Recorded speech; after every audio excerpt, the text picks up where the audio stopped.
Before we start this resistance training session, we're going to start with a warm-up. In the warm-up, we're going to start with a 5-minute warm-up jog that serves to gradually elevate your heart rate, increase circulation to muscles, and improve joint mobility.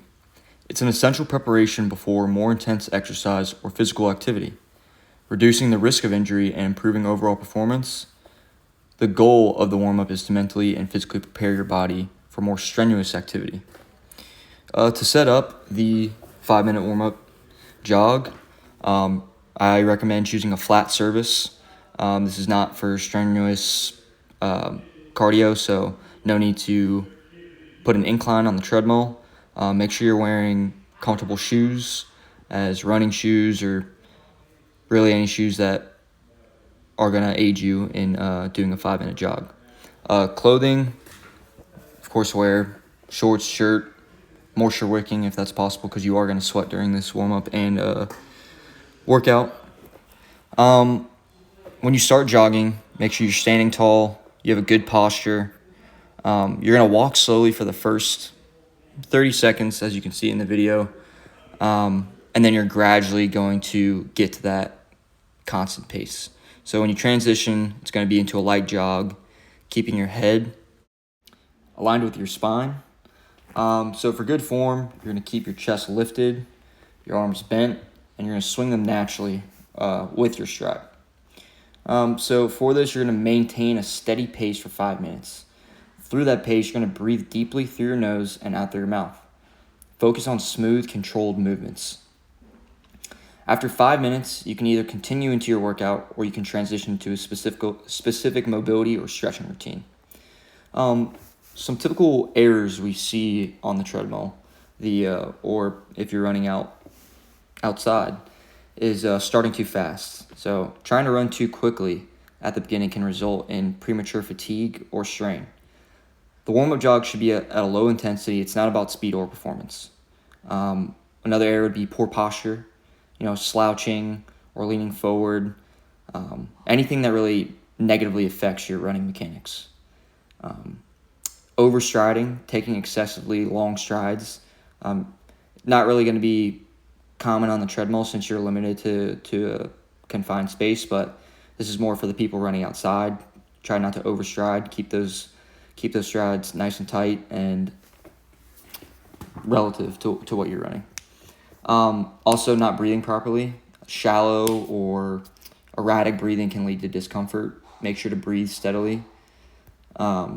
And then, again, not monitoring your pace. If you're running too fast or too slow, the warm won't be as effective.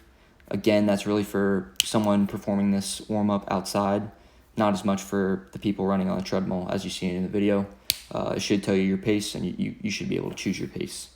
The targeted muscle groups for the warm-up jog, the reason I like it is because it's, it warms up the whole body. There are primary muscles that get work, so like leg muscles, primarily calves, hamstrings, quadriceps, and the glutes too. Your core is going to be warmed up, your abdominal muscles, lower back, and obliques. They all engage to maintain balance and stability during the jog. And then your upper body, your arms and shoulders gently swing to maintain that proper form. Aside from the targeted muscle groups, other expected benefits of the 5-minute warm-up jog is going to be increased blood flow. It's going to elevate your heart rate, increase circulation. It's going to deliver oxygen and nutrients to muscles, which helps prepare them for more intense activity. It's going to help with improved flexibility. It's going to increase the range of motion in the hips and joints and ankles. Injury prevention. It's going to warm up the muscles. When the muscles are warmer, they're less prone to strains and tears. A proper warm-up helps prevent injuries by gradually preparing the body for physical activity. It's going to help with mental preparation. It gives you time to mentally transition into your workout, and it can also help you focus, prepare for more intense activity. It's going to help boost cardiovascular function. So it's going to prepare your heart and lungs for more strenuous cardiovascular exercise. It's also going to help in joint lubrication. So improves joint fluidity, especially in the knees, hips, and ankles. It's going to prepare the body for impact exercises.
Now we will begin with our first dynamic stretch, the leg swing.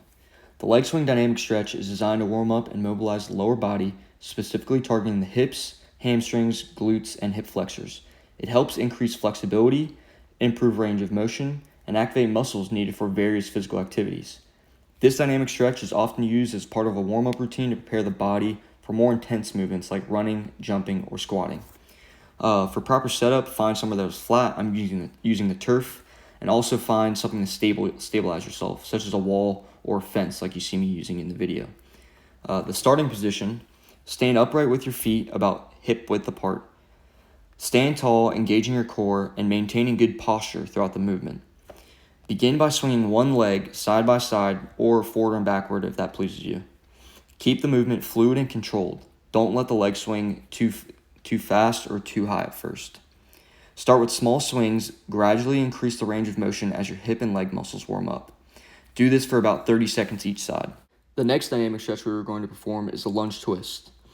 The lunge twist is designed to improve flexibility, mobility, and core activation, specifically targeting the hip flexors, quads, glutes, and thoracic spine.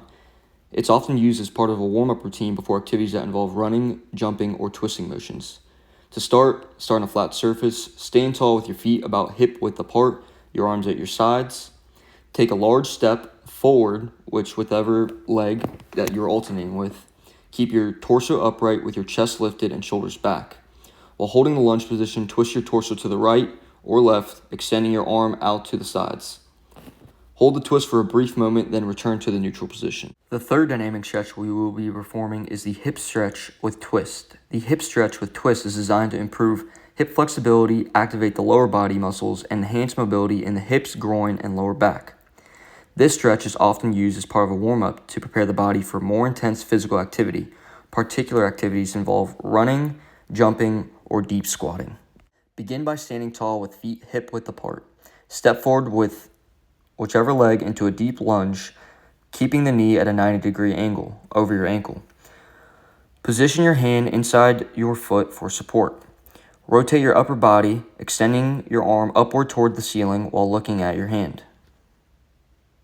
The fourth dynamic stretch we will be performing is the high kick. The high kick is designed to improve flexibility, strength, and mobility in the lower body, particularly targeting the hamstrings, hip flexors, and glutes. It improves balance and coordination as the movement involves alternating kicks with controlled leg motion. Our fifth dynamic stretch will be the arm circles. Arm circles are a dynamic stretching exercise that primarily targets the shoulders and upper arms. They help improve shoulder mobility, warm up the shoulder joint, increase blood flow to the upper body, and activate muscles in preparation for more intense activities or weightlifting. They also aid in improving shoulder flexibility and can reduce the risk of shoulder injuries. Arm circles are a simple yet effective dynamic warm-up.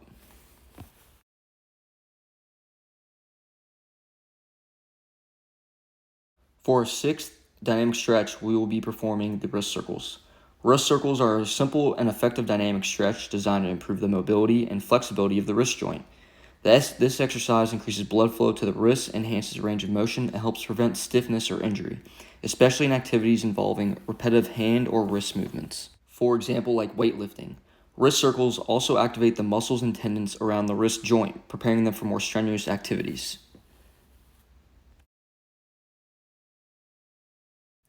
Moving on to the seventh dynamic stretch, we will be performing the shoulder rolls.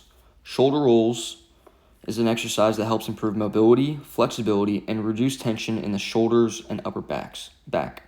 This exercise is particularly useful for people who spend long periods of time sitting or working at a desk, as it can relieve tightness in the shoulders and neck, improve posture, and promote better blood circulation in the upper body. Moving to the eighth dynamic stretch, we will be performing the standing knee hugs. The standing knee hug is a dynamic stretching exercise that helps targets the lower body, primarily the hips, glutes, hamstrings, and lower back. It helps improve flexibility, mobility, and balance while also warming up the muscles and joints. This exercise is often included in warm-up routines to prepare the body for more intense physical activity, such as running or weightlifting. It also helps to activate the core and stabilize the lower body.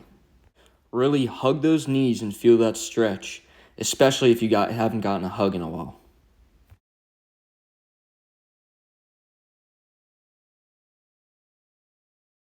The next dynamic stretch is the jumping jack. Jumping jacks are a cardiovascular exercise that helps improve overall fitness, coordination, and flexibility. Next dynamic stretch is the heel walks. Heel walks are an excellent exercise for strengthening the muscles in the lower legs, particularly the anterior tibialis. It's great for ankle stability, balance, and posture. The last dynamic stretch is the toe walks. Toe walks are a simple yet effective exercise designed to strengthen the muscles in the lower legs, particularly the calves and the muscles responsible for the foot and ankle stability. Now moving over to our main program segment, we will perform the standard grip barbell bench press. The barbell bench press is a fundamental compound exercise used to build strength and mass in the upper body. It primarily targets the chest, shoulders, and triceps. The standard grip, where the hands are placed slightly wider than the shoulder width apart, allows for a balanced activation of these muscle groups. This exercise is essential for improving pushing strength and is a staple in strength training programs and bodybuilding routines. It also commonly used in competitive powerlifting. For proper setup of the standard grip barbell bench press, use a flat, sturdy bench designed for the bench press. Adjust the bench so that your feet can be flat on the ground and your eyes are directly under the barbell. To start, lie flat on your back on the bench with feet flat on the floor. Grip the barbell with hands slightly wider than shoulder width apart. Keep your shoulder blades retracted and core engaged with a slight arch in your lower back. The bar should be directly above your chest with arms fully extended. Inhale and slowly lower the bar to the middle of your chest, keeping your elbows at about a 45-degree angle to your body. Lower the bar in a controlled manner, avoiding bouncing it off your chest. Next is a variation of the standard grip barbell bench press, which is now the close grip barbell bench press. The close grip barbell bench press is a variation of the standard bench press that emphasizes the triceps and the inner portion of the chest. It is particularly effective for increasing upper body pushing strength, specifically targeting the triceps while still engaging the chest and shoulders. This exercise is great for football players as it simulates pushing another player on the field. It also places less strain on the shoulders than a wider grip, making it a great option for individuals with shoulder issues. For this variation, grip the barbell with your hands placed closer together. Keep your shoulder blades retracted and core engaged for stability. The bar should be positioned directly above your chest with arms fully extended. Ensure your elbows are slightly bent. Lowering the bar, inhale and slowly lower the barbell towards your chest. Keep your elbows close to your body as you descend. Pressing the bar up, exhale and push the barbell back up in a controlled manner, extending your arms fully at the top without locking your elbows. Keep the bar aligned with your chest and maintain a stable and steady movement throughout the exercise. Moving on to our third variation of the standard barbell bench press, we go to the incline standard barbell bench press. The incline standard barbell bench press is a variation of the flat bench press that targets the upper portion of your chest and shoulders more intensely. By adjusting the bench to an inclined position, typically 30 to 45 degrees, this exercise shifts focus from the middle and lower chest to the upper chest and anterior deltoids. It's effective for improving upper chest development, increasing strength in pressing movement, and enhancing overall upper body muscle growth. To start, grip the barbell with your hands slightly wider than shoulder width apart. Your wrists should be straight and aligned with your forearms. Position the bar directly above your upper chest with your arms fully extended and keep your shoulder blades retracted and core engaged. Lower the bar in a controlled motion and inhale, and when you are pressing the bar, it will still be in a controlled motion while exhaling. Now moving on to our second barbell exercise, we will be performing the high bar back squat. The high bar back squat is a fundamental lower body strength exercise that targets the quads, hamstrings, glutes, and lower back. This squat variation places the barbell higher on the back, resting on the upper traps as opposed to the low bar position. It is commonly used by athletes to build strength, power, and muscle mass in the lower body, and is often a key component in Olympic lifting training. The high bar squat helps improve overall lower body mobility and stability. To start, the bar should rest on the upper traps, not on the neck itself. Stand under the bar with your feet approximately shoulder width apart. Grip the barbell with your hands wider than shoulder width, making sure your wrists are straight and your elbows are pointed slightly downward. This will help stabilize the barbell. Place your feet about shoulder width apart with your toes slightly pointed out, about 15 to 30 degrees. If lifting heavy, always use safety pins in the squat rack or have a spotter to assist. Begin by pushing your hips back slightly while bending your knees to lower into a squat. Keep your chest up, spine neutral, and knees tracking over your toes. Push through your heels to return to the starting position. Moving on to the second variation of the high bar barbell back squat will be the low bar barbell back squat. The low bar barbell back squat is a variation of the back squat that places the barbell lower on the back across the rear deltoids and upper traps, rather than resting higher on the traps like in the high bar squat. This positioning shifts the focus slightly towards the posterior chain, particularly the glutes, hamstrings, and lower back, while still engaging the quadriceps. The low bar squat is favored by powerlifters due to its ability to allow for heavier loads while still providing a great strength building workout for the entire lower body. To begin, stand with your feet shoulder width apart and the bar positioned comfortably on your lower traps. Step back from the rack by standing up and positioning your feet for a stable base. Initiate the squat by pushing your hips back first, not just bending the knees. This movement is more hip dominant than the high bar squat. Keep your chest lifted and maintain a neutral spine throughout the movement. For the ascent, push through your heels and midfoot to stand back up. Extend your hips and knees simultaneously while maintaining an upright torso. Keep your chest lifted and avoid letting your knees cave inward during the upward movement. Stand tall at the top but avoid locking your knees. Now into the third variation, we will move into the barbell back squat with elevated heels. The barbell back squat with elevated heels is a squat variation where the heels are raised using a platform, small wedges or weight plates like I'm using in the video, while performing a standard barbell back squat. Elevating the heels allows for a more upright torso and a deeper squat, increasing quadriceps activation and ankle mobility. This variation can be beneficial for individuals with limited ankle dorsiflexion or flexibility issues in the lower body, helping them achieve a deeper squat position. It's also particularly effective for targeting the quadriceps and improving overall squat depth. To start, stand with your feet shoulder width apart and the barbell positioned on your upper traps. Your heels will be elevated, so make sure the base of your feet is stable and planted on the elevated surface. Engage your core and keep your chest up with a neutral spine as you prepare to squat. Begin by pushing your hips back slightly and then bend your knees, lowering your body. As your knees track over your toes, maintain an upright torso and avoid leaning forward excessively. Again, push through your heels and midfoot to stand back up. Now moving on to our dumbbell modalities, we'll move over to the dumbbell row with arm and leg support. The dumbbell row with arm and leg support is an isolation exercise designed to target the upper back, lats, and rear deltoids. It is performed with one knee and one hand on a bench for support, while the other hand pulls the dumbbell towards the torso in a rowing motion. This setup minimizes strain on the lower back by stabilizing the body, allowing for a more focused contraction of the target muscles. To start with your arm extended straight downward, holding the dumbbell with a neutral or pronated grip. Keep your shoulder blades retracted and your chest open. Keep your core tight and engage your lower back muscles to help stabilize your torso. Your head should remain aligned with your spine. Begin by pulling the dumbbell towards your torso, leading up with the elbow. Focus on squeezing your shoulder blades together as you row with the dumbbell up. Keep your elbow close to your body throughout the movement and avoid flaring the elbow outward. At the top of the movement, pause briefly and squeeze your back muscle to maximize contraction. Slowly lower the dumbbell back to the starting position with control, maintaining tension on the muscles. Avoid letting the dumbbell drop quickly, as this reduces the effectiveness of the exercise and can increase risk of injury.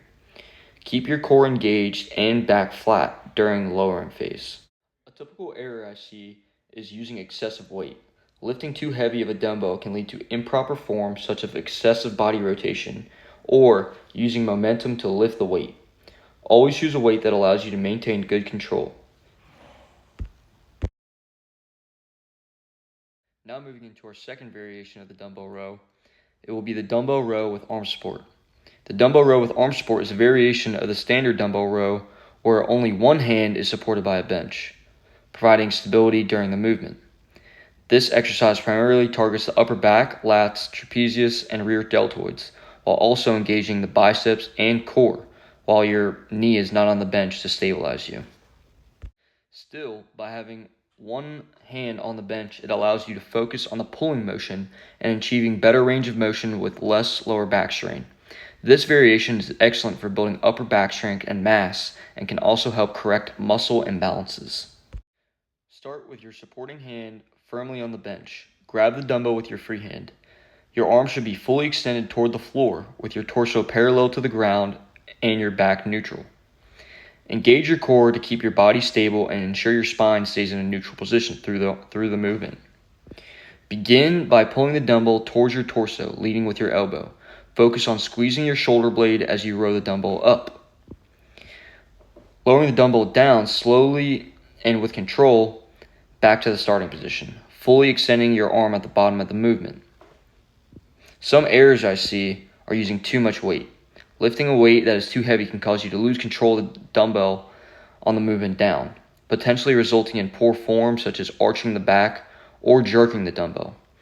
Another common mistake I see is flaring the elbow. Next, we will move into our third and last variation of the dumbbell row, which is the chest-supported dumbbell row. The chest-supported dumbbell row is a variation of the traditional row that isolates the upper back and lats while minimizing stress in the lower back. This exercise involves using a bench with chest support, allowing for greater focus on the pulling motion, improving upper back strength, posture, and overall muscle development in the back. Begin with both dumbbells hanging straight down from your shoulders, arms fully extended, and your chest supported on the bench. Keep your core engaged and maintain a neutral spine, ensuring your head and neck stay aligned with your spine. Your palms should face each other or have a pronated grip. Initiate the movement by pulling the dumbbells towards your torso, leading with your elbows. Keep your elbows close to your body and focus on squeezing your shoulder blades together as you row the weights up. The upper part of your arm should be parallel to your body with your elbows at a 90-degree angle at the top of the movement. Now we will move into our lower body dumbbell exercise. We will perform the dumbbell Romanian deadlift. The dumbbell Romanian deadlift is a lower body exercise that primarily targets the hamstrings, glutes, and lower back. Unlike the conventional deadlift, the RDL focuses more on the posterior chain through a hip hinge motion. This movement is great for improving hamstring flexibility and strength, developing glute and lower back stability, and enhancing overall lower body power and posture. The use of dumbbells allows for a more natural range of motion and is easier to control than a barbell, especially for those newer to the deadlift pattern. Begin by pushing your hips backward or the hip hinge motion while keeping your knees slightly bent. Keep your back neutral and maintain a proud chest. The dumbbells should remain close to your body and travel down along the front of your legs. During the descent, lower the dumbbells, ensure your back remains flat and your chest stays lifted. Do not round your lower back or drop your chest towards the ground. Continue hinging at the hips and lowering the dumbbells downward towards the floor until you reach the point where your hamstrings feel fully stretched. To return to the starting position, drive your hips forward, squeezing your glutes at the top, and raise your torso back up to the starting position. Now we will move into our second variation of the dumbbell Romanian deadlift. This is the single leg dumbbell Romanian deadlift. It is an advanced variation of the traditional RDL or Romanian deadlift that targets the posterior chain, primarily the hamstrings, glutes, and lower back.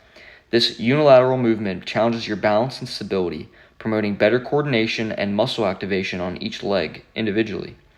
It also helps improve mobility, strengthens the core, and corrects imbalances between the left and right side of the body. For this exercise, start by pushing your hips back while maintaining a slight bend in the knee or the standing leg. Keep the chest lifted and avoid rounding your back. Lower the dumbbell along the line of your standing leg, keeping it as close to your body as possible. The non-supporting leg should extend behind you in a controlled manner, maintaining balance through the movement. Keep your hips square and avoid twisting or rotating. The goal is to feel a deep stretch in the hamstrings of the standing leg. Lower the dumbbell until you feel stretch in the hamstring of the standing leg or until the torso is parallel to the ground. To return to the standing position or the starting position, drive through your heel.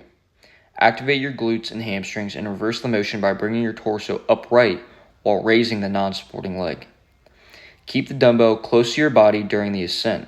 Maintain control throughout, focusing on smooth, deliberate movements. Typical errors I see is rounding of the back. Rounding of the spine during the descent can cause stress in the lower back, so you should keep your chest lifted and your spine neutral throughout the movement. Another error I see is not maintaining balance, which can greatly impact this exercise and cause you to not perform correctly. Now we will move into the elevated heel Romanian deadlift, which is the third variation. The elevated heel Romanian deadlift is a variation of the traditional Romanian deadlift where the heels are raised by placing them on an elevated surface, such as a weight plate or a small platform. I am using a small weight plate because this was available to me. This modification alters the angle of the movement and places more emphasis on the hamstrings, glutes, and lower back, especially the upper hamstrings. It also promotes ankle mobility, forces a greater stretch in the hamstrings, and helps improve overall posterior chain development. The elevated heels shift the focus slightly from the hips to the hamstrings, increasing the stretch and enhancing muscle activation. As you hinge forward, the dumbbell should move down along the line of your legs, keeping them close to your body. Since your heels are elevated, you'll be able to achieve a deeper stretch in the hamstring as you lower the weights. To return to the starting position, push your hips forward and squeeze your glutes and hamstrings to lift your torso back up. Now moving on to our kettlebell modalities, we will start with the seated kettlebell shoulder press. The seated kettlebell shoulder press is an effective overhead pressing exercise that targets the shoulder muscles, particularly the deltoids. This variation of the shoulder press is performed in a seated position, which helps isolate the shoulder muscles by minimizing the involvement of the lower body and core. To begin, hold each kettlebell at shoulder height on either side of your head with your elbows bent at 90 degrees. Begin by pressing the kettlebell upward, extending your arms overhead. Maintain a straight line from your wrist to your elbow to avoid any unnecessary strain on your shoulder joint. During the press, keep your elbow in line with your body, avoiding any outward flaring of the elbows. The kettlebell should travel vertically directly over the shoulder.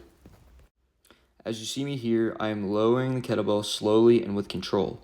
Lower the kettlebells back down to the starting position at shoulder height, keeping your elbow at 90 degrees. The biggest error I see is not using a full range of motion. Not fully extending the arms at the top or not lowering the kettlebell all the way down to shoulder height can reduce the effectiveness of this exercise. Ensure full range of motion by locking out your arms at the top and lowering the kettlebell to shoulder height. Now moving on to the second variation of the kettlebell shoulder press, we are performing the alternating seated kettlebell shoulder press. The alternating seated kettlebell shoulder press is a variation of the seated shoulder press where the lifter presses one kettlebell at a time while seated. This exercise primarily targets the deltoids and helps improve shoulder strength, stability, and endurance. It also engages the triceps, upper chest, and core, making it an excellent exercise for developing balanced upper body strength and control, as well as improving unilateral strength and coordination. To start, hold one kettlebell in each hand. The kettlebell should be resting on your forearms with your elbows bent at about 9 degrees and pointing downward. Ensure your wrists are neutral and not overly extended, keeping your arms in a comfortable position. Start with both kettlebells at shoulder height. Press one kettlebell overhead, extending the arm fully, keeping the elbow locked out at the top. Ensure that the kettlebells move in a straight line overhead. Fully extend the arm overhead with each press. The kettlebell should be directly above your shoulder at the top of your press, with a straight line from your wrist through to your elbow. Lower the kettlebell back down with control, ensuring you reach shoulder height on each rep. To avoid uneven pressing when alternating between the kettlebells, make sure each press is performed the equal control and force. Avoid jerking the kettlebell overhead, as this can increase the risk of injury. Moving into the third variation of the kettlebell shoulder press, we will perform the standing kettlebell shoulder press. The standing kettlebell shoulder press is a compound exercise that primarily targets the shoulder muscles, but it also engages the triceps, core, and upper back. This exercise is particularly beneficial for building shoulder strength, stability, and mobility, while also improving overall upper body strength and functional fitness. The standing position activates the core muscles to stabilize the body, making a great full body movement as well. Stand with your feet shoulder width apart or slightly wider, depending on your comfort and balance. Keep your knees slightly bent. From the starting position, press the kettlebell overhead by extending your arm fully. Then, slowly lower the kettlebell back to the starting position at shoulder height. Control the descent to avoid any jerking or bouncing of the kettlebell. Exhale as you press the kettlebell overhead, and inhale as you lower it back down to shoulder height. Maintain a steady and controlled breathing pattern throughout the exercise. While doing these, make sure you are not arching your lower back. Now, moving into our lower body kettlebell exercises, we will perform the kettlebell goblet squat. The kettlebell goblet squat is a lower body strength exercise that primarily targets the quadriceps, glutes, and hamstrings, while also engaging the core for stability. This variation of the squat involves holding a kettlebell in front of the body, as you see here, which helps to improve squat depth, posture, and mobility. The goblet squat is a great exercise for building foundational strength, improving squat technique, and in strengthening the entire lower body. Begin by standing with your feet slightly wider than shoulder width apart, with your toes pointed slightly outward, about 10 to 15 degrees. Hold a kettlebell with both hands by the handles, positioning it close to your chest. The kettlebell should be vertically, with your elbows pointing down and close to your body. Begin by pushing your hips back and bending your knees to lower your body down. As you lower, make sure your chest remains lifted, your shoulders stay back, and your back stays straight. Standing up, push through your heels and engage your glutes as you return to the standing position. Now moving into our second variation of the kettlebell goblet squat, we will be performing the wide stance kettlebell goblet squat. As you see, my stance is much wider. This variation of the traditional goblet squat involves a wider stance with the feet positioned farther apart. This variation targets the inner thighs, or your adductors, more than the traditional goblet squat, and also places a greater emphasis on the glutes and hips. The wide stance helps improve hip mobility, lower body strength, and squat depth while working the muscles differently from the standard goblet squat. Begin by pushing your hips back and bending your knees to lower your body into the squat. Your knees should track over your toes, and your hips should move back and downward. Ensure that the kettlebell stays close to your body, and you keep your elbows bent, pointing downward. Keep your chest lifted and avoid rounding your back, especially as you lower your torso. To rise, push through your heels and engage your glutes to return to a standing position. Keep the kettlebell close to your chest as you stand, and fully extend your legs without locking your knees at the top. Make sure you are not rounding your back. Next, moving into our last variation of the kettlebell goblet squat, we have the narrow stance with elevated heels kettlebell goblet squat. The narrow stance with elevated heels kettlebell goblet squat is a variation of the traditional goblet squat designed to target the quadriceps, glutes, and core, with a focus on improving ankle mobility and lower body strength. Elevating the heels during the squat places more emphasis on the front of the legs, quadriceps, and reduces the strain on the hips, making it a great exercise for individuals who have limited ankle mobility or struggle to reach proper squat depth. For your breathing, inhale as you prepare to squat and brace your core for stability. Hold your breath slightly before initiating the squat for core engagement, then exhale at the top of the movement. To begin, push your hips back and begin to bend your knees to lower your body. With your narrow stance, the knees will move in the direction of your toes, which should remain in line with your knees. As you lower, make sure your knees don't collapse inward. Keep them tracking outward in the same direction as your toes. Coming back up, push through your heels and the balls of your feet as you rise back to the starting position. Focus on engaging your quads and glutes to drive the movement up. Fully extend your legs, but avoid locking your knees at the top. Now we will move into the body weight portion of our main segment.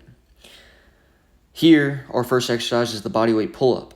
It is a powerful upper body exercise primarily designed to strengthen the back, biceps, and shoulders.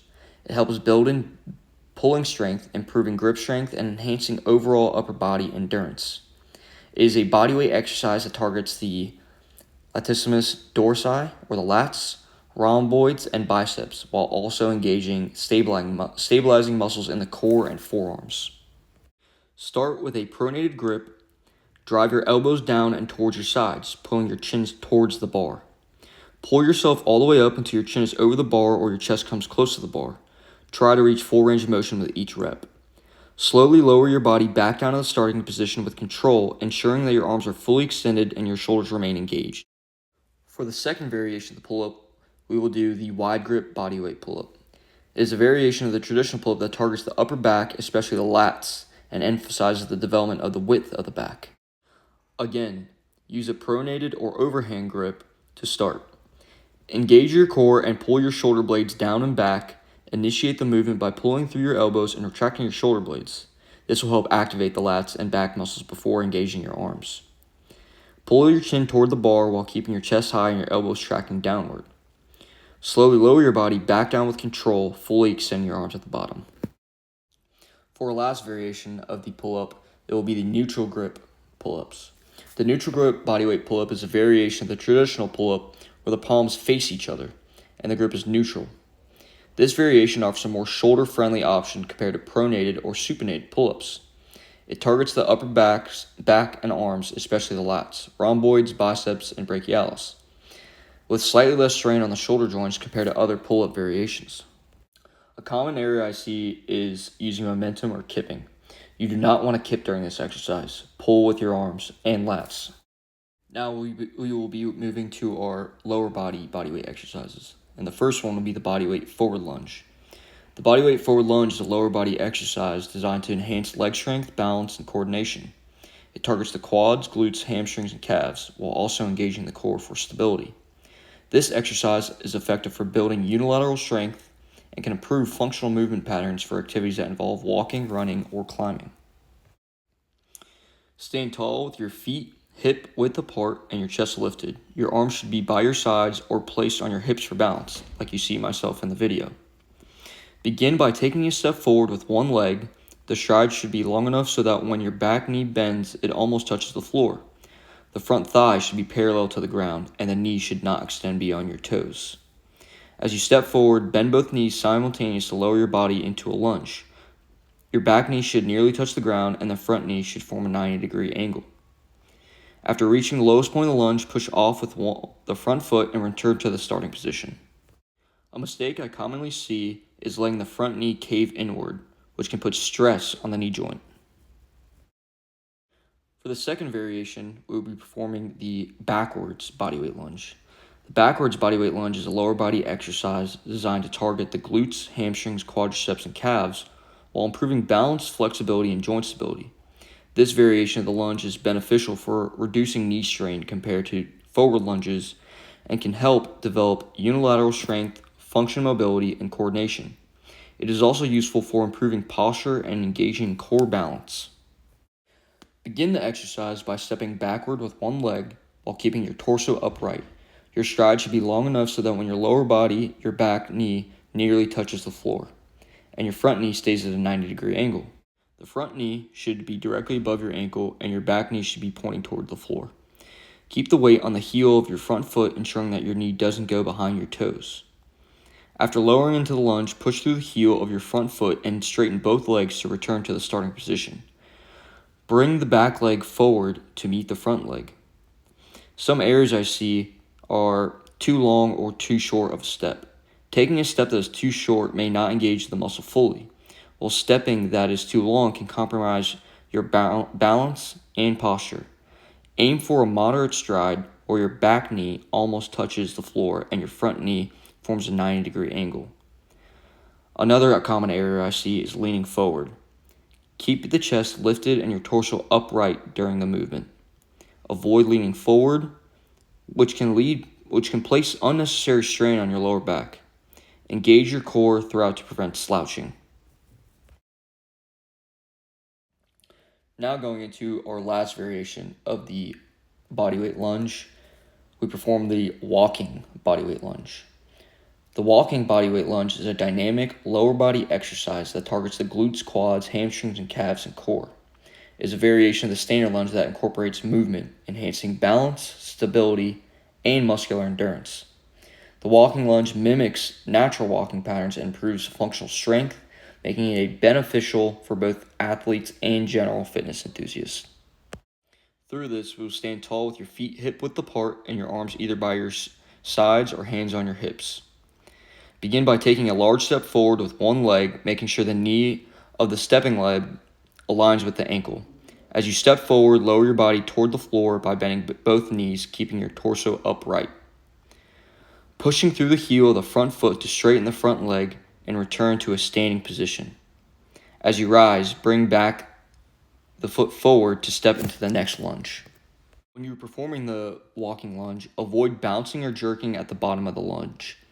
Perform the movement in a controlled manner. Focus on form rather than speed.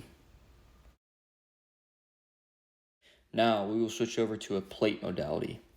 Our first exercise for the upper body will be standing tricep extensions with a plate. The standing tricep extension with a plate is an isolation exercise that primarily targets the triceps brachii, the muscle groups located on the back of the upper arm. This exercise helps improving tricep strength, muscle tone, and definition, and is commonly used in both strength training and bodybuilding routines. The exercise also promotes stability and activation in shoulders, core, and forearms. Begin by holding the plate overhead with your arms extended but elbows slightly bent. Your arms should be vertical in the plate position just above your head. Slowly lower the plate behind your head by bending at the elbows. Keep the elbows pointing forward and close to your head. Lower the plate in a controlled motion. Now on to the second variation of the tricep extension with a plate. We'll move into a single arm standing tricep extension with a plate. The single arm standing tricep extension with a plate is an isolation exercise, primarily targeting the triceps brachii again. The goal is to build strength and muscle tone in the triceps, specifically focusing on the long head of the tricep. This variation of the tricep extension also engages the core and shoulder stabilizers for better all-over muscle development and functional strength. Stand upright with your feet shoulder-width apart to provide a stable base. Holding a single weight plate, usually not heavy in this instance, you will hold it in one hand with your palm facing upward and fingers gripping the edges of the plate, or in the middle of the where the bar is supposed to go. Raise your arm overhead with your elbow fully extended and close to your ear. Your elbow should be bent slightly at a natural angle. Slowly lower the plate behind your head by bending your elbow, keeping your upper arm stationary, with the elbow remaining close to your ear. Continue lowering the plate until your forearm is parallel to the floor or as your range of motion allows without discomfort. Push the plate back up to the starting position by straightening your elbow, engaging the triceps to extend the arm fully overhead. Keep your arm as straight as possible at the top, but avoid locking the elbows. The triceps should fully contract at the top of the movement. Some common mistakes I see is flaring of the elbows. It's a mistake that is allowing the elbow to flare out to the sides as you lower the weight. Ensure the elbow stays pointed forward and remains close to your ear throughout the movement to isolate the triceps effectively. For our last variation of the tricep extension with a plate, we will be using the seated incline tricep extension with a plate. The seated incline tricep extension with a plate is an isolation exercise specifically designed to target the triceps. The purpose of the exercise is to increase strength, muscle size, and endurance in the triceps. This variation helps to stretch and activate the long head of the triceps more effectively due to the incline position. Set up the bench to an incline angle, around 45 degrees. From the starting position, slowly lower the plate behind your head by bending your elbows, ensuring that your upper arm stays stable in a fixed position. To return to the starting position, extend your elbows to lift the plate overhead. Focus on contracting the triceps at the top of the movement to fully extend the arms. Keep the movement slow and controlled. Avoid using the use of momentum. The elbows should remain relatively stationary, and the motion should only come from the extension of the arms. Make sure you do not use flared elbows. That's a big area that people use. And momentum. Using momentum to lift the plate compromises the effectiveness of the exercise. Next, we'll move into our lower body plate exercise, which is front plate good mornings. The front plate good morning is a lower body exercise that primarily targets the hamstrings, glutes, and lower back. The purpose of the exercise is to develop strength and flexibility in the posterior chain, particularly the hamstrings and glutes, by focusing on hip hinge mechanics. Adding the plate in front of the body challenges core stability, as it requires balance and proper posture throughout the movement. The movement should initiate from the hips and not the knees. Maintain a neutral spine as you hinge forward, keeping the plate close to your chest and back straight. Continue to lower your torso forward until your torso is roughly parallel to the ground or until you feel a good stretch in the hamstrings. Push through the heels, squeeze your glutes, and drive your hips forward to return to the starting position. Our second variation of good mornings will be the back plate good mornings. The back plate good morning is an excellent exercise for strengthening the posterior chain, primarily targeting the hamstrings, glutes, and lower back. By using a weight plate position on the upper back, this variation of the traditional good morning exercise engages the muscle more intensely. The movement is also beneficial for developing core stability and improving hip hinge mobility. Hold a weight plate with both hands and position it on your upper traps, similar to how you would set up for a back squat. Push your hips back and begin hinging forward from the hips. Your torso should move as one unit while maintaining a neutral spine. Continue to bend forward from the hips, not from the lower back. Reverse the motion by driving through your hips, pushing your glutes forward, and returning to the standing position. As you rise, your glutes and keep your chest up. Do not let your back round. For our last variation of plate good mornings, we will perform the single leg front plate good mornings. The single leg front plate good morning is an advanced variation of the traditional good mornings. It focuses on building strength and stability in the posterior chain, just like the past two exercises, specifically the hamstrings, glutes, and lower back, while also incorporating an element of balance and coordination. This exercise is particularly beneficial for improving hip hinge mechanics, increasing core stability, and correcting muscle imbalances, as it requires more focus on each individual leg. The front plate placement adds a unique challenge as it forces you to engage the upper body and core more intensely to stabilize the weight. Stand upright with your feet hip width apart and a weight plate held securely in front of you with both hands. The plate should be held close to your body. Keep your posture tall, chest up, shoulders back, and core engaged. Notice how one of my legs is put back but not in the air, as I like to use my non-working leg as my supporting leg so I can keep my balance throughout the workout. Keep the weight plate in front of your body, push your hips back while maintaining a straight line from your head to the back of your supporting leg. As your hips move backward, your torso should follow the movement in a controlled, slow descent. Your chest should stay upright and facing forward while keeping a neutral spine. Reverse the motion by driving your hip forward and lifting your torso back to the starting position. Next, we'll be switching to our TRX band modalities. The first upper body exercise, we will be going into the TRX band standard bicep curl. The TRX band standard bicep curl is a suspension-based exercise that primarily targets the biceps. It is a great alternative to traditional bicep curls, utilizing body weight and suspension training principles to build arm strength, muscle endurance, and stability. The instability created by the TRX bands forces you to engage your core and maintain balance throughout the movement, providing a functional approach to arm training while engaging multiple muscle groups. Adjust the TRX bands so that the handles are about chest height when standing upright. This is typically a good position for performing the standard bicep curl.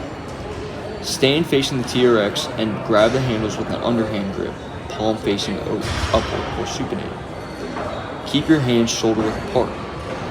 Begin with your arms extended straight in front of you, palms facing forward, and the body aligned in a plank position. Initiate the movement by bending your elbows and curling your hands toward your shoulders. The movement should be controlled, steady, with the biceps doing most of the work. Slowly lower your hands back to the starting position, extending your arms fully while maintaining tension in the TRX straps. Moving on to our second variation, we will be doing the TRX neutral grip bicep curl. The TRX neutral bicep curl is a variation of the standard TRX bicep curl, which utilizes a neutral grip to target the biceps, forearms, and shoulders in a slightly different manner. This variation reduces stress on the wrists and shoulder joints, making it a good option for individuals with joint sensitivities or discomfort during traditional curls. Additionally, the suspension element challenges your core stability and overall strength. Begin with your arms fully extended, holding the handles with your palms facing each other and your elbows close to your body. By bending your elbows and curling the handles towards your shoulders, focus on keeping your elbows stationary and close to your sides. Use your forearms should do most of the work as you curl the handles up towards the chest. You're bringing the handles together in the middle of the chest. At the top of the movement, squeeze your biceps to maximize muscle contraction. Avoid letting your elbows flare out or your upper arms move forward. Slowly lower your hands back to the starting position, keeping the tension in the TRX straps. For our last variation of the TRX band bicep curl, we will be conducting the single arm TRX band bicep curl. The single arm TRX band bicep curl is an effective upper body exercise primarily designed to target the biceps, but it also engages your forearms, shoulders, and core. This variation is great for developing bicep strength and addressing any muscular imbalances between the left and right arms. Stand with your arm fully extended and your palm facing inward toward the handle, with your elbow slightly bent. Notice how I am parallel to the handle. I am not facing towards it, but I am parallel. From the starting position, bend your elbow and curl your hand towards your shoulder. Keep your elbow close to your torso, making sure it doesn't flare out. Contract your biceps at the top of the curl, bring your hand as close to your shoulder as possible. Slow and with control, lower the hand back to the starting position, fully extending the arm. Maintain tension in the TRX bands throughout the movement. One common mistake I see is using momentum or swinging the body to help lift the weight. This can reduce the effectiveness of the bicep curl and put an unnecessary stress on the back and shoulder muscles. Ensure you perform the curl slowly and under control, focusing on the muscle engagement instead of jerking your body. While performing the exercise, make sure that you're fully extending the arm. Not fully extending the arm at the bottom of the movement reduces the range of motion, which can lead to suboptimal muscle activation. Ensure the arm is fully extended at the start and finish of each repetition. Also make sure you're not over-leaning. Leaning too far back or can put unnecessary stress on the bicep that some people are not ready for.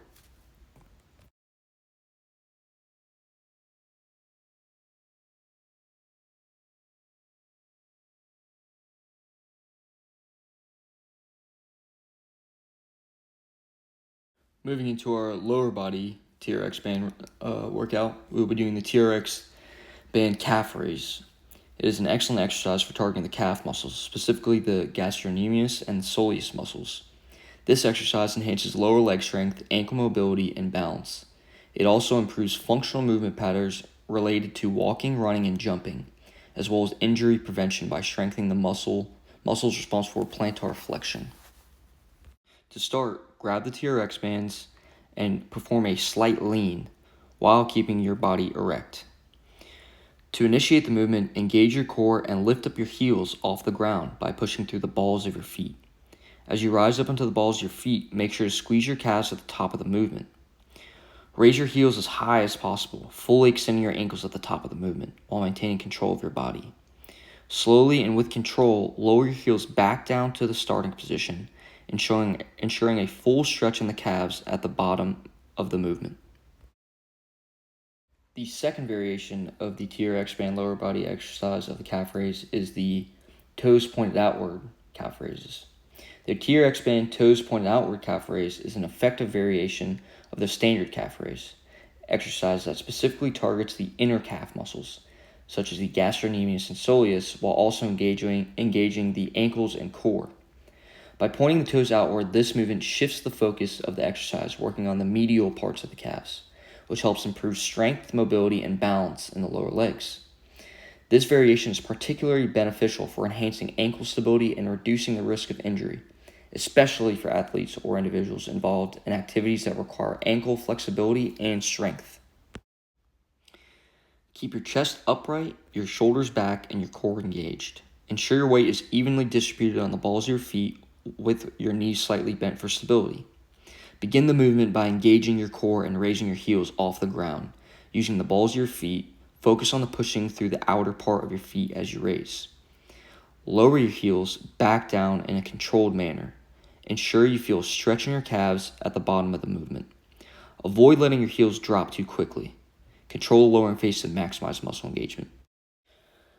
With our last variation of the calf raise using a TRX band, this will also conclude our main segment of our resistance training program. But let's get into it.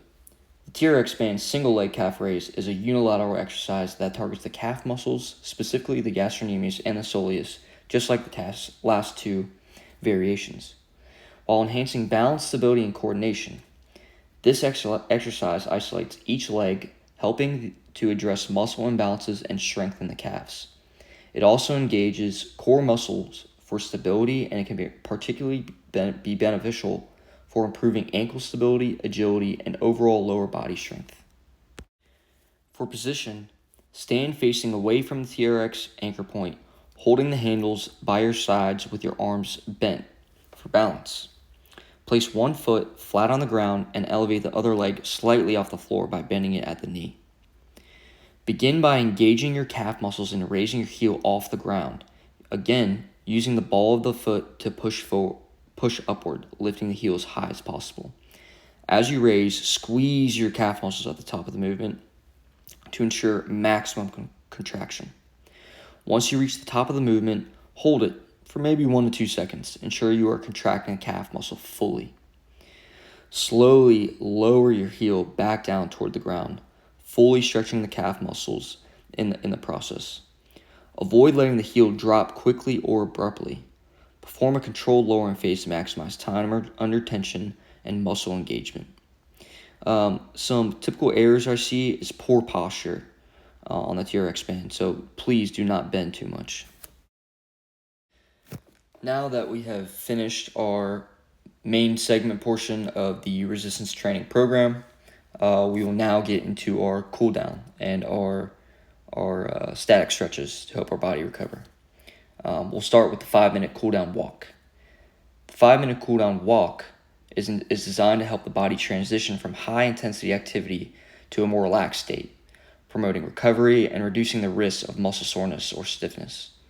It encourages blood circulation, helps lower the heart rate, and aids in the removal of metabolic waste products like lactic acid from the muscles, which can accumulate during intense exercise. This cool down also serves as a mental wind down, allowing the body to recover gradually. So here, when we do the cool down walk, start at a slow pace. Now I would keep that slow pace, even gradually going down. So you want to begin walking at a slow, steady pace, aiming for around 50% of your maximum walking speed. Focus on smooth, controlled movements. While you're doing this, you're going to keep your shoulders relaxed, chest open, and your head up as you walk. Avoid the slumping and hunching your back. Keep your core engaged slightly to help with stability. Use this time to practice deep, controlled breathing. So inhale through your nose, allowing your lungs to fill completely, and exhale slowly through your mouth. This helps to further lower your heart rate and promotes relaxation. I would gradually slow the pace while you do your cool down. So some people like to keep it constant, but I like to finish gradually. So as the 5-minute mark approaches, slow the pace. Again, like ease the body into a resting state. You can finish by standing still for a moment, letting your heart rate return to normal. The biggest mistake I see with a cool down walk is people walking too fast or doing like a cool down run. That's not the point of this. The point is to ease your body mentally and physically. So start at a slower pace. Avoid rushing the cool down. It should be at least 5 minutes, easy, brisk, or even slightly therapeutic. And you'll see me continue this exercise for 5 to 6 minutes. And this is just me at a slow pace, I'm thinking about my workout, thinking about what I did, how I perform my reps, and I'm going to do that for the next couple minutes here.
Now getting into our static stretches, we're going to start with the chicken wing stretch.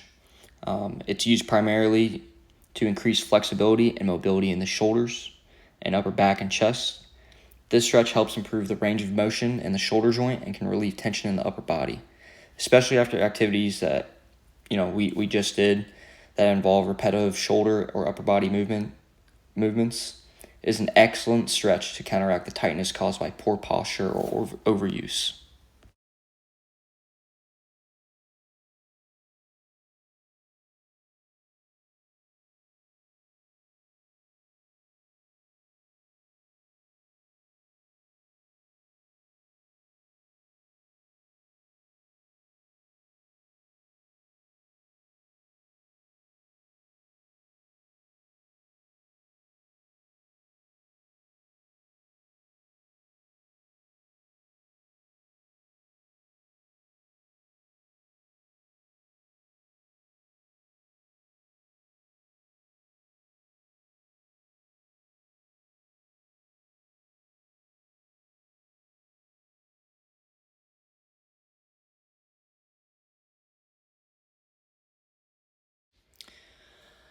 The next stretch is the cross arm in front of chest stretch.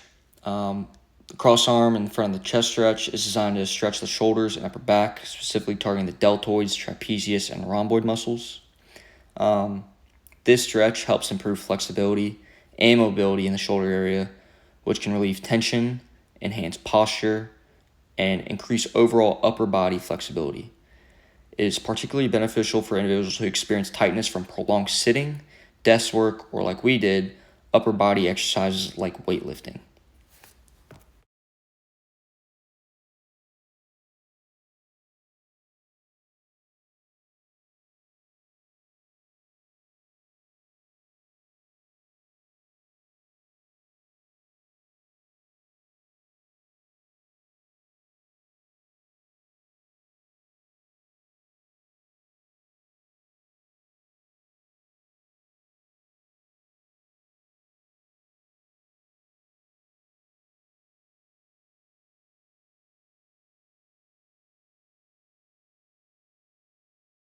The next stretch we're going to do is the arm straight above head with side stretch.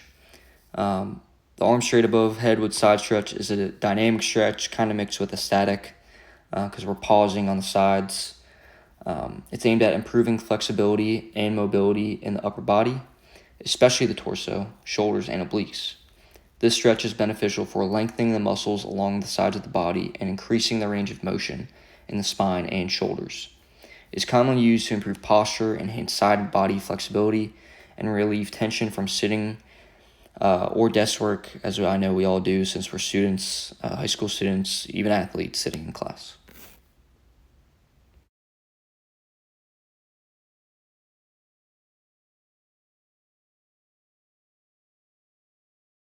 Now we will get into our forward lunge stretch. The forward lunge stretch is a static stretch designed to target and stretch the hip flexors, quadriceps, and hamstrings. It also helps to improve flexibility and mobility in the hip joints while engaging the glutes and lower back. This stretch is particularly beneficial for counteracting tightness caused by prolonged sitting, as well as for increased range of motion in the hips and legs. It is commonly included in warm-up routines before lower body workouts or after, as we're doing after, especially those involving leg exercise like squats, lunges, or running.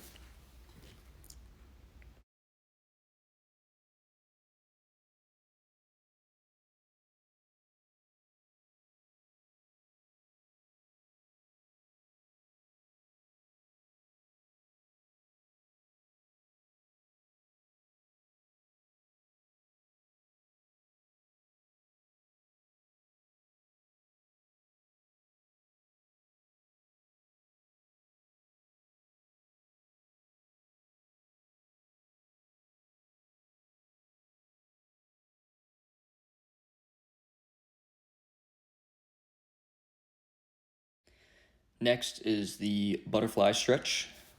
The purpose of the butterfly stretch is it's a seated flexibility exercise primarily designed to stretch the inner thighs, which are the adductors. as well as the hips and groin. It also helps to improve overall flexibility in the lower body, reduce muscle tension, and increase range of motion in the hips. So I know we did all those exercises. We did lunges, calf raises, squats, RDLs. This is just overall pretty good for the hips, which we utilize a lot during this workout.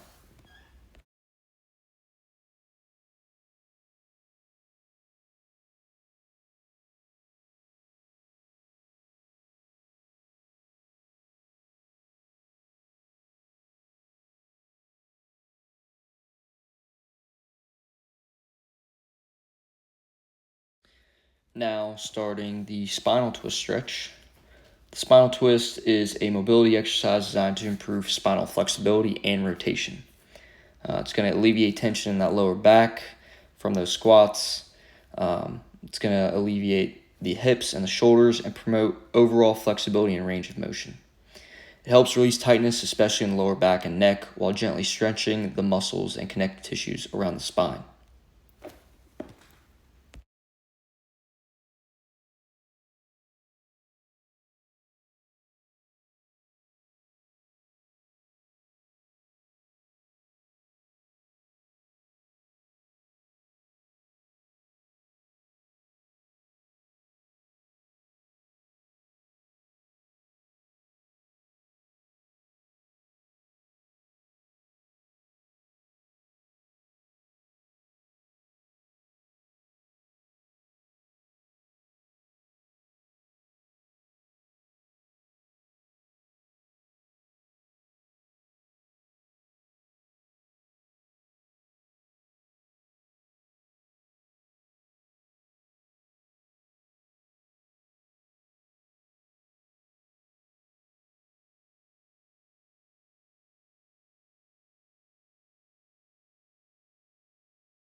Now we will go into the supine knee flex stretch. The supine knee flex stretch is primarily designed to improve flexibility and mobility in the hips, lower back, and quadriceps. This exercise helps release tension in the lower back, improves hip flexibility, and stretches the quadriceps and hip flexors, which can become tight from the RDLs, goblet squats, lunges we just did. This is honestly one of my favorite stretches. It's very relaxing, and I think it improves my hip flexibility.